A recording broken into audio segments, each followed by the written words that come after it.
Super League when I fished it, and had good success, but he did best on the Trent, obviously. When you say heroes, I'd include John Dean, obviously, and Dave Thomas. And I didn't actually watch John, but I saw him from a few pegs away. But I watched Dave Thomas win once with 20 odd pound on Burton Joyce Road, and then another match the following week. I was a bit unwell a couple of Saturdays, so I decided to watch, and I saw Dave absolutely slaughter anglers either side of him and won with 20 odd pound. And then the other week he didn't draw a good peg and he came third from Stonebridge area in Nelson Field. And I'd include them as heroes. And then there's countless others who have fished next to who've been a real challenge, you know. Yeah. Steve Canty, I never got any change out of. He beat me a couple of times.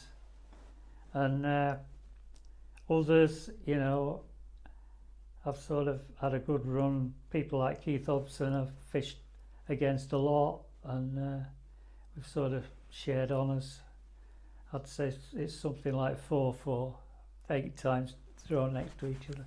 And that story about, fishing the dart waggler and then realising it wasn't heavy enough or long enough or whatever other design principles you had in mind, that's classic Jim for me. Is you were always improving and making your own stuff. I mean, you've got a few floats from those days on the Witham. Do you want to talk us through one or two? Well, this is nearly the original waggler I took to and did well on the Witham. This is a summer waggler. Yeah.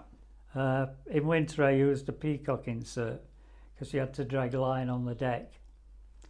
But basically I wanted a float not too long, because Ivan said in his writings in Angling Times, he said, we've tried really long wagglers.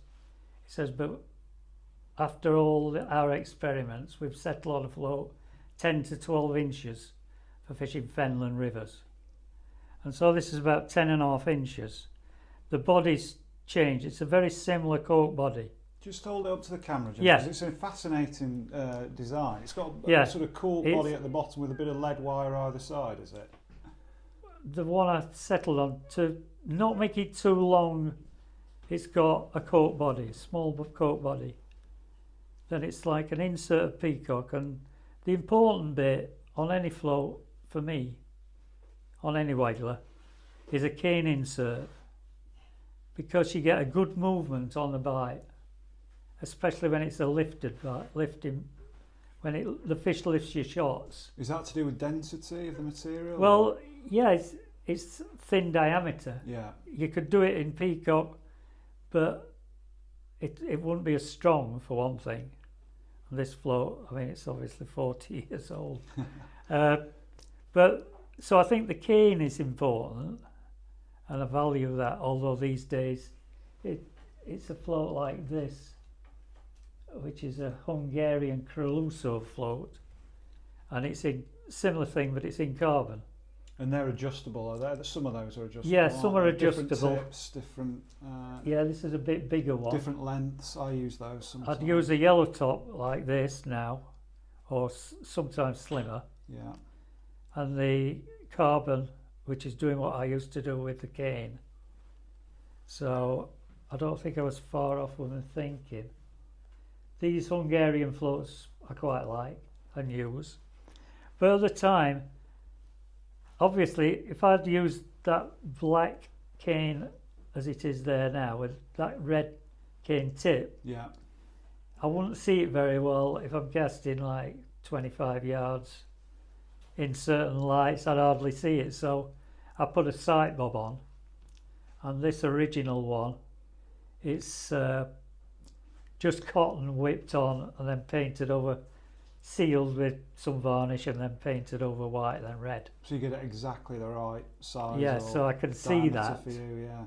even if the light's awkward. And I got that really from Dan Flass days, when you get shadows from farbank trees, and it'd be sort of mottled chessboard effect, black and white, and you'd struggle to see anything but red then. And often wind as well. Wind, yeah, clouding your vision, and so I just found that float worked for me. And then in winter I'd put a peacock insert in, not too thin, at least 5mm, 6mm at the tip, and then I could drag shots on the bottom if necessary. Sometimes you just drag a little bit, no shots, and then when it's speeded up you'd drag a shot if you could. And shotting was always something you were so keen on, and showed me the difference an inch Well, or yeah. two from the hook can make on a telltale, for example. I mean, Yeah. did anyone teach you that, or was that self-taught? A bit of both. Experiments at Dan Flask taught me a lot. You'd sometimes, if you put your shot a foot away, you might not get bites. If you put it 2 foot away, you'd get fish. And you know, such a difference sticks in your mind very quickly. It did mine, because you showed me. Well, I think you only learn by catching fish, but at the same time, if you go somewhere and it's difficult and you've not experienced difficult fishing, you're going to struggle. So and I think that's I don't why think it's a good foundation for. It was the kind of fishing we grew up with, and you showed me, was because I love a day on a commercial, but I still can't get much more pleasure from a day on a river, really, and fishing for natural fish, and really trying to use every little trick in the book to up the catch rate. I mean, it's a challenge. Is that how you feel still as well, or? Yeah, I mean, what a lot of people say is I'd sooner have 10 pound of roach than 100 pound of carp, but then they might go and fish for carp because clubs do gravitate towards these easier fisheries. Yeah. For maybe the guys who don't do very well, they'll vote for the easier fishing. And variety rather than difficult. Variety is the spice of life. Yeah, as sure. Well. You need a bit. I mean, you like a bit of trout fishing these days, don't you? Yeah, I think I like trout because it's difficult in a way, but there's also a lot to it, and all this.